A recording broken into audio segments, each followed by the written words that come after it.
Alikho elishona lingenazo ezalo emkeleke nazi ezihamba phambili namuhla. Uvelile osolwa ngokugwaza oweMarch and March. Bamashe bekhala ngenkohlakalo kwaloliwe. Kanti kuminze wesilisa olwandle. Izindaba ze1 KZN TV uzifundela usiyabonga wakaduma nabezulu elidume esandlwane siyakhuleka. Umndeni wakwaMbhele eThekwini uthi ufuna nganikwa ibheyile wesilisa osolwa ngokugwaza limaze kanzima ilunga labo lesifazane ngoba ke esola lomndeni ngokuthi weseka iMarch and March. Lomlisa ubevele namuhla enkantolo kaMantshi eThekwini. Lomlisa olenganisela iminyaka engu-34 ugcine ngavelanga namuhla enkantolo kwavela ukuthi odokotela bagcine bemgcinile ngenxa yezinsolo zokuthi unokuphazamisa ngokomqondo.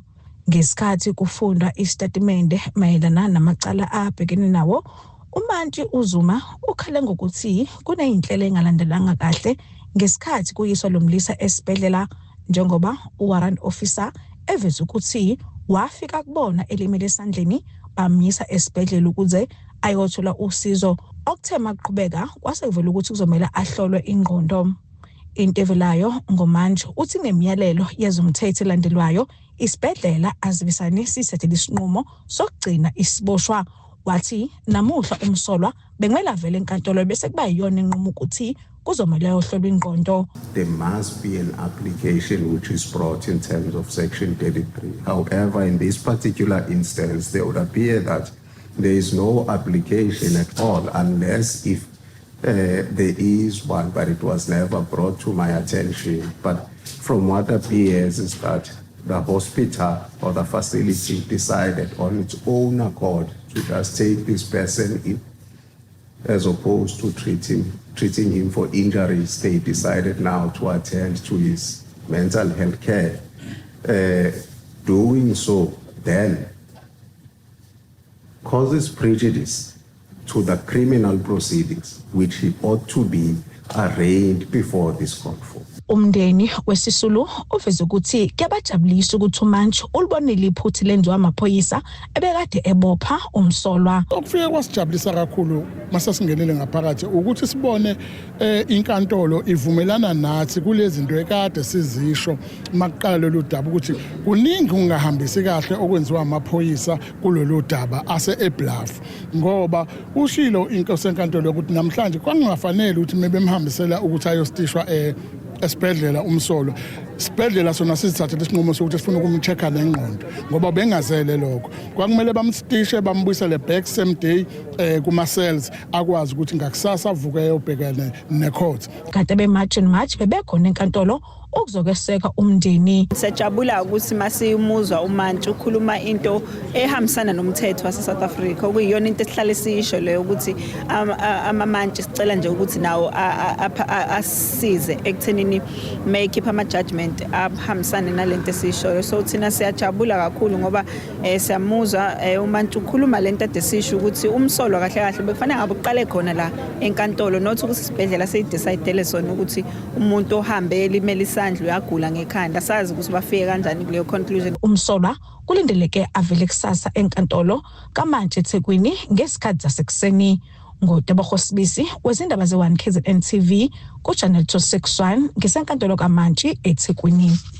Inhlangano yabangasebenzi iProfessional and Labour Civil Organisation of South Africa ekingcetshwayo ithi inkohlakalo eqhubekayo ngaphakathi echwebeni laseRichards Bay eTransnet inomthelela wokuntuleka kwamathuba omsebenzi. Uhlalwa lenhlangano Sifiso Zondi uthi banxusa iTransnet ukuba uxhumane nezinhlaka ezimela umphakathi uma zidala amathuba omsebenzi. Imashe nokuthula bebheke echwebeni laseRichards Bay ibihlelo ngenhlangano iProfessional and Civic Organisation of South Africa. Iningi labantu abangasebenzi bebengxenyeke yayo. Inhlangano ithi akaxoshwe izikhulu eziphezulu ezihamba phambili ngenkohlakalo. Iphindi ikhondola ukuthi lenkampani kahulumeni ayibaqasheka abantu bendawo. Iphindi ingavumeli ukusebenzisana nesikampani kezendawo. Not only looking forward to Transnet alone, but sibheke zonke inkampani ezakhele iRichards Bay ukuthi ayibuye izolekelela emphakathini in terms of amathuba omsebenzi. 1 2 because we do believe ukuthi inkampani ina social responsibility ukuthi ibuye emphakathini ewakhele izo provider ama skills because it is inhlamba kithi njengabahlali bomphakathi ukuthi inkampani inganesibindi sokusitshela ukuthi ishoda ngama-skills. Inhlangano somabhizinisi iKingcetshwayo Business Chamber ithi kayisazi izizathu sokuba iTransnet ibavele ngaphandle osomabhizinisi bendawo. Ama-companies ala eKingcetshwayo are competent noma ane-capability ukuthi grab these opportunities, of which-ke imvamisa amasebenza lokho abakwenzayo bawa-sideline gcina amathuba engasawatholi. And lawo ma-companies aqasha inqwaba yabantu abalawo babonayo. Le time bewakhipha nabantu bala ofuna bathola ama-benefit ba-excludeka. So sikhala ngalokho nje kakhulu esicela ukuthi sizwele khona. No Primo Ndunankulu ubalulile ukuthi siyacetha ngenelele ngokusheshsha kulolu daba ngoba uTransnet wamukela incwadi yohlu lwesikhalazo njengoba ke ubekele ukunqamla juqinto kwezisikhombisa uba kaphendule.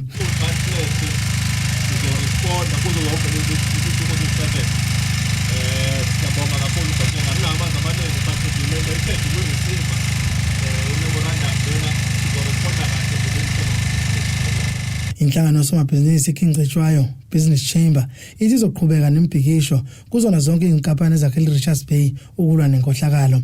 Ezindabeni ze1 KZN TV kubiNkosi Mthembu eRichards Bay. Uyaqhubeka umsebenzi wokuthungatha wesilisa oneminyaka engama-28 waseGreytown okholakala ukuthi umenze olwandle eCultural Beach eRichards Bay ngomgqibelo ntambama ngemva kokubanjwa ngamagagasi anamandla ngesikhathi ebhukuda. Abatakulayo bakwa-NSRI, amaphoyisa kanye nabatshuzi basaqhubeka nokumfuna. Kuxwayisa umphakathi ngobungozi bokubhukuda olwandle kulandeleke ukunyamalala kowesilisa oneminyaka engama-24 okukholakala ukuthi ke ucule eCultural Beach eRichards Bay ngomgqibelo ntambama.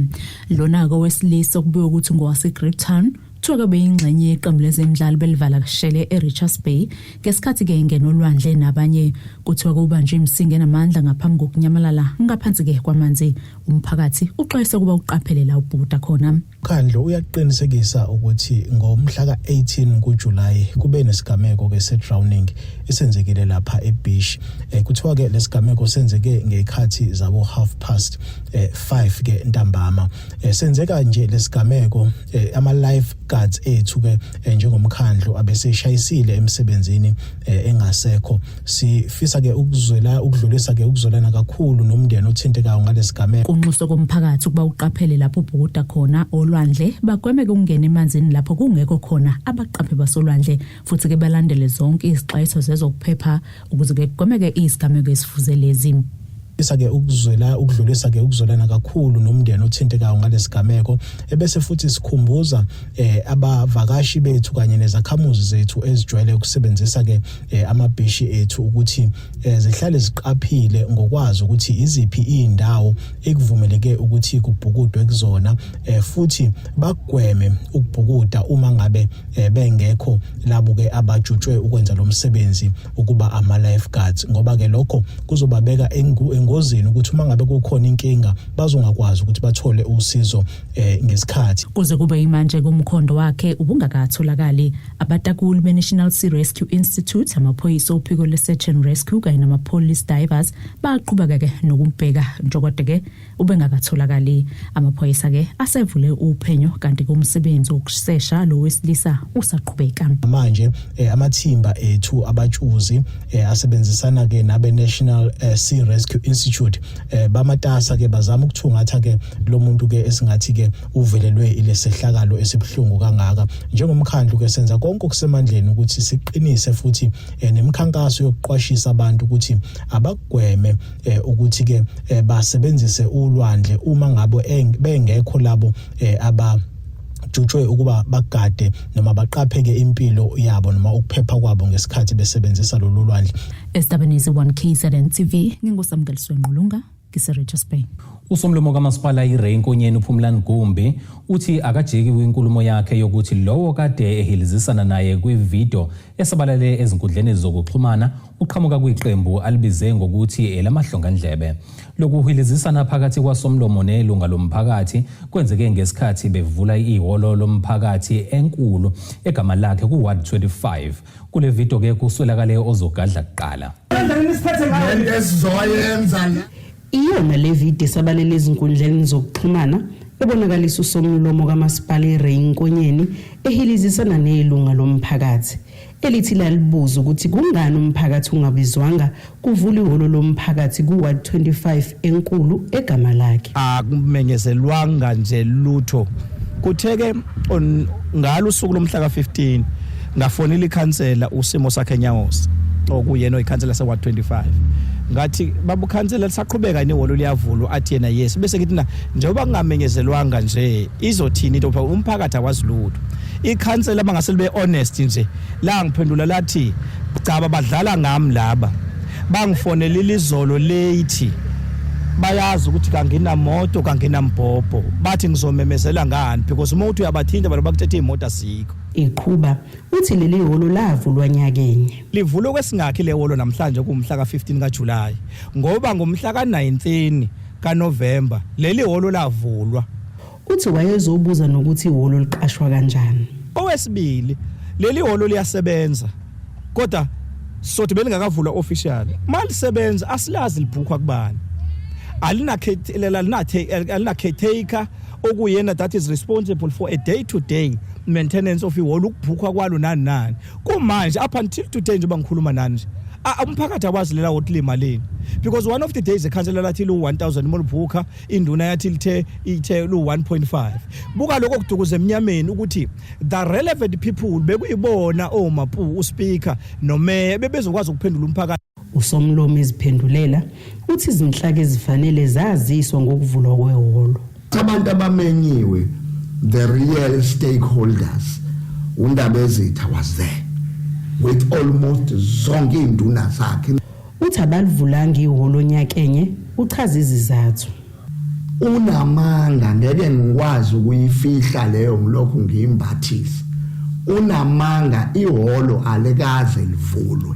Akanawo ama-facts isihlabinde eziningi lapha ehholo. Okokuqala ifloor khona kwakungenziwanga kahle and udonga kwezinye indawo it was peeling udonga ubona ukuthi hayi upenda ufakwanga kahle ekitchen amahandle ama built in ayehlephuka amanye so we said no ngeke silivule ihholo sinikeze umphakathi into engekho kanje.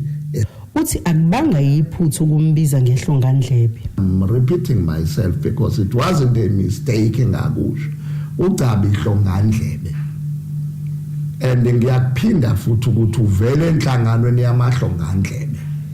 Why ngisho lokho dadewethu ngikushisa ukuthi everywhere la khona abantu there is this political organization ecabanga ukuthi yona kufanele kwenziwe ngendlela efuna ngayo.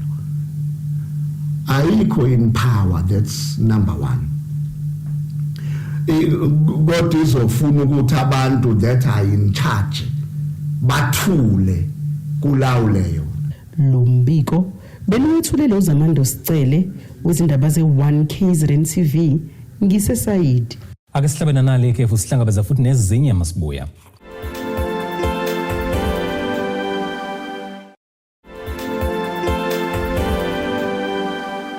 Ake sibingelele siphinde sikwamukele ukuthi ke usanda kubukela izindaba zethu yamukela ke nazi izihloko ezihamba phambili namhlanje. Uvelile osolwa ngokugwaza oweMarch and March bamashe bekhala ngenkohlakalo kwaloliwe kanti kuminze wesilisa olwandle. Usihlalo webhodi leThala Development Finance Corporation uKhanyo Mpungose uthi umhlangano wabo eMadadeni Detergent Center engaphansi kweIthala ube impumelelo njengoba le ndawo isaqhubeka nokusebenza ngendlela efanele. Usho lokhu ngenkathi behambele izindawo ezingaphansi kweIthala Industrial Estate eMadadeni eNewcastle ukuhlola ukuba umsebenzi uyaqhubeka yini. Usihlalo weIthala Development Finance Corporation uKhanyo Mpungose uthi izindawo zeThala zisaqhubeka nokusebenza ngendlela. Iyakhombisa ngempela ukuthi basebenza kakhulu. So kuhle kakhulu report esitholile isijabulise okunyeke sikufundile kithina sivele sathi kufanele ukuthi we reserve the best for last yabo ngoba sesikwazile ukuqhathanisa nalakade sikhona kulezi zinye insuku and kusenza sikwazi manje ukuthi sithi hayibo hamba nofunde emadadeni kuhamba kahle so kuzokwenza ukuthi izinga linyuke nakula amanye ama centers. Uqhubeka ngokuthi kukhona enye izindawo ebiqhasha abantu bokufika kule ndawo. Well, esikuzwile ukuthi bathe bona abasebenza bebe nabo ba between 10 and 30% kusho aba undocumented.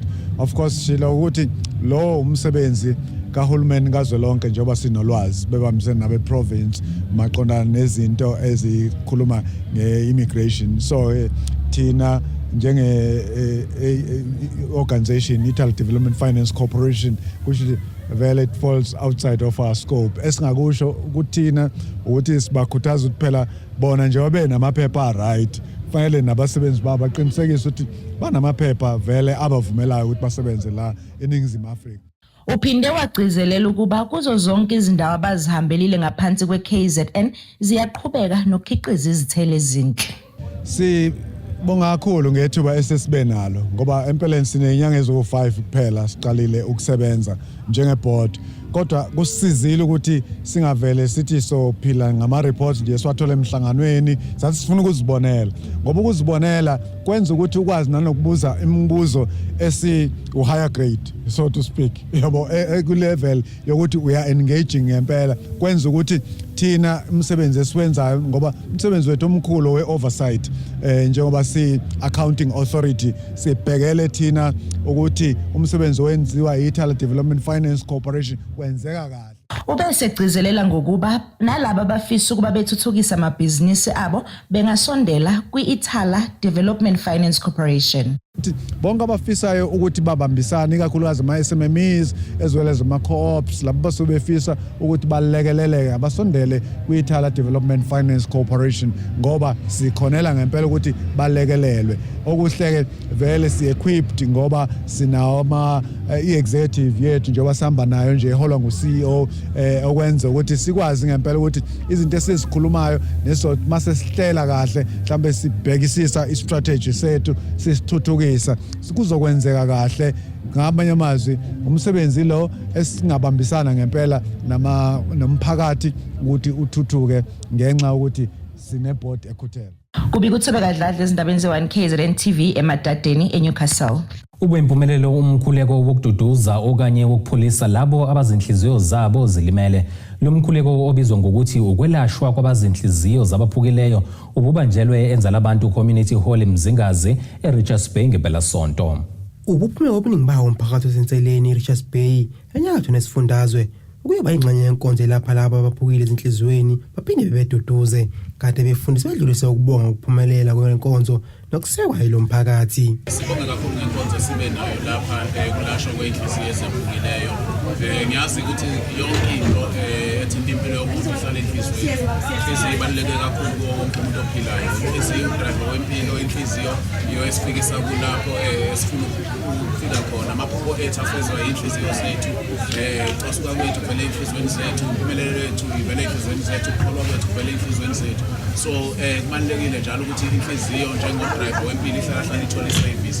So siyabonga kakhulu konke okwehlile kwehla kule nkonzo ukuze inhliziyo zethu ukuze sikwazi ukufika la kumele sifinyelele khona. uNkulunkulu ke njengathi anibusisa anelaphe nonke nani enenhliziyo ezaphukile lapho emakhaya nenkonzo nathi selaphile kakhulu engathi konke okade kwenzeka phakathi kwanenkonzo ngahamba nabazalwane nani lo moya olufice. Kade befundise bebekhona beyafakazela ukuba umveli nqangade ema nabo ebuhleni nasibobeni futhi nomsebenzi wakhe beyubona.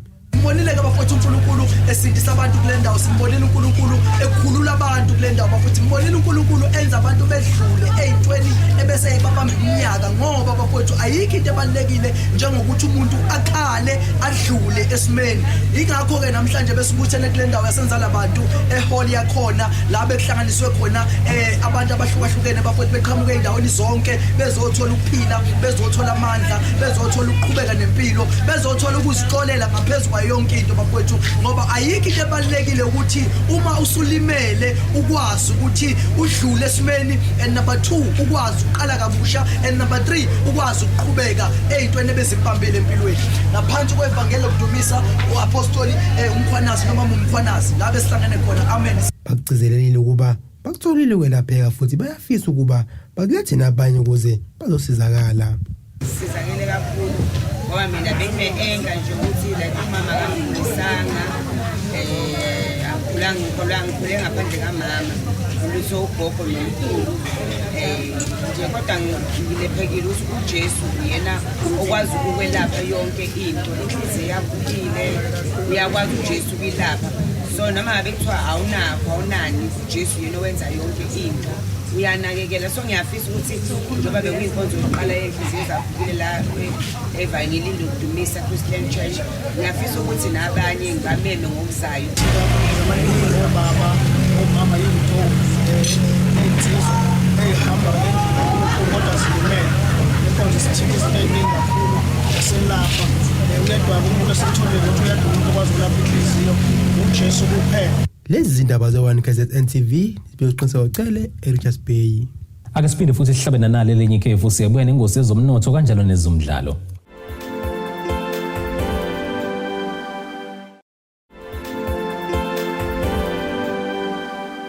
Ake siphinde futhi sikubingelele mekokuthi-ke usanda kubukela izindaba zethu nazi ihloko zihamba phambili namhlanje. Uvelile osolwa ngokugwaza owe-March and March. Bamashe bekhala ngenkohlakalo kwaloliwe. Kanti kuminze wesilisa olwandle. Kanti-ke kulolu iqophelo singena sijule ngosini ezomnotho. Irandi lakuleli 16 rand 54 cent maliqhathaniswa nedola lasemelika libe 22 rand 27 cent maliqhathaniswa nopondo waseBrithani liphinde libe 18 rand 92 cent uma liqhathaniswa ne-euro lase-Europe. Igolide ke lingu $4,005.68 cents i-ounce kuthwelo ngahluziwe kube $88.10 cents umpongolo. Kuleli qophela ke singene sijule engosini zemidlalo. Owesilisa wase-Hammarsdale uThokozani China Mazibuko Ndlovu usingathe umqhudelwano webhola lezinyawo iMamoketsi Leti Cup Tournament ngenhloso yokukhumbula unina owayewusizwe emphakathini. Le midlalo ke kuhloswe ngayo ukuqoqa intsha yakule ndawo ingabuvanzi.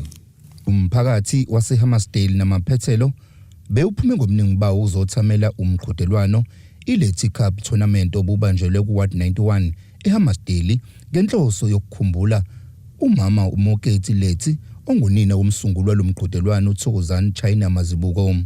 UChina uzibabone kufanele ukuthi benze lokhu. Mori ngase ngithi ngibe ne-tournament engiyenza egameni lakhe that's why kuyi-Leti Cup. Wayithanda abantu kakhulu ne-crash thola ukuthi la i-crash anayo abasakhokhi kodwa still ayithatha ingane ngoba engayifuni ukubona ingane ehluphekile noma ingane ehleli eyintandane engagadekile yabo ya kanjalo nekhansela lendawo liwuncome kakhulu lo mqhudelwano njengoba unika intsha ithuba lokuziveza njengoba kunenqwaba yabadlali sebephumelele kule ndawo eyakhahlanyezwa kakhulu udlame.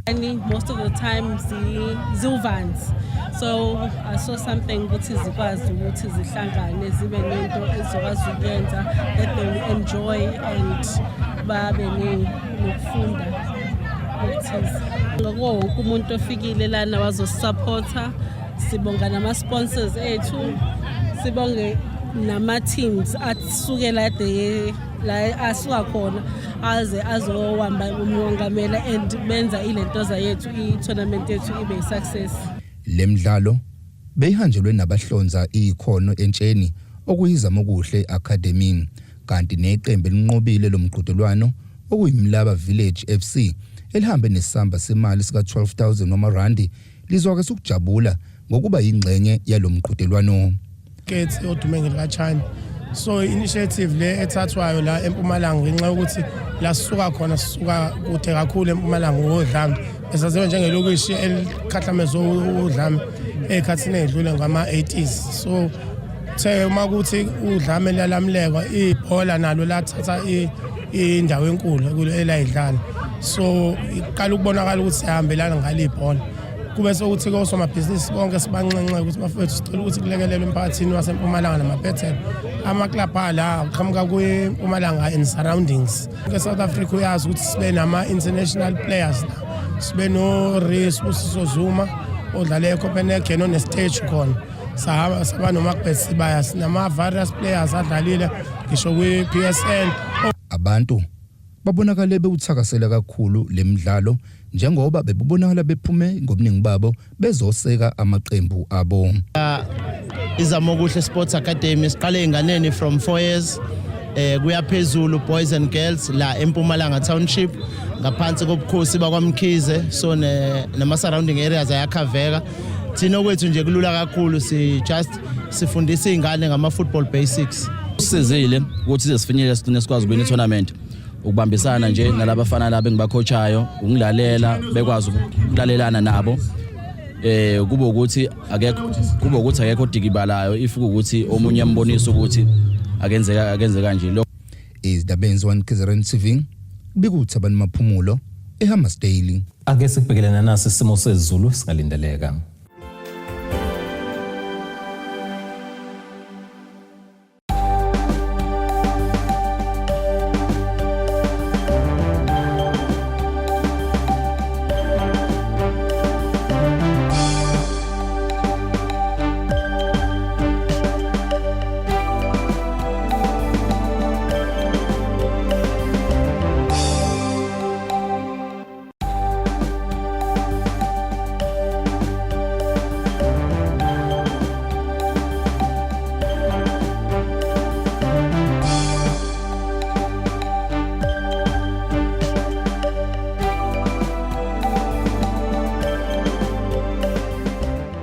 Zulu mnyama ngendlela ezimhlophe ziyaguqa bese ziphethe namhlanje sihlangabeze futhi noma kanjani kusasa ngesikhathi esifanayo. Abethuli bethu bezindaba baxhaswe iThulis Bayview Bridal. Ungabashayela kulezi zinombolo ezivelile